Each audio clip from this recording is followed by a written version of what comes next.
अस्सलाम वालेकुम दोस्तों। आजकल सोशल मीडिया पर आयशा उमर की एक वीडियो तेजी से वायरल हो रही है, जहां वो लंदन में अपनी फिल्म मेरा लियारी की प्रमोशन के दौरान नजर आ रही हैं।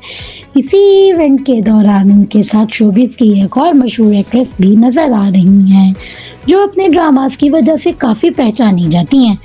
इसी वीडियो में दोनों का ड्रेसिंग स्टाइल और ओवरऑल अपीयरेंस लोगों की तवज्जो का मरकज बन रही है और फैंस इस पर मुख्तलिफ रिएक्शन दे रहे हैं।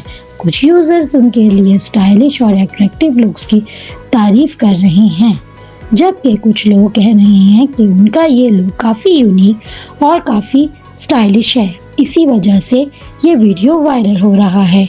आजकल शोबिस पर्सनैलिटीज़ के लिए सिर्फ परफॉर्मेंस ही नहीं बल्कि उनकी अपीयरेंस भी बहुत इम्पोर्टेंट है और अक्सर यही चीज़ ट्रेंड बन जाती है। इस क्लिप में भी दोनों एक्ट्रेसेस का कॉन्फिडेंस और प्रेजेंटेशन लोगों को इंगेज कर रहा है। लेकिन सवाल ये है कि क्या ऐसा स्टाइलिश लुक ही किसी सेलिब्रिटी को ज़्यादा हाईलाइट करते हैं? आपका इस बारे में क्या ख्याल है? कमेंट करके ज़रूर बताएं और ऐसी ही लेटेस्ट शोबिस अपडेट्स के लिए चैनल को सब्सक्राइब करना ना भूलिए।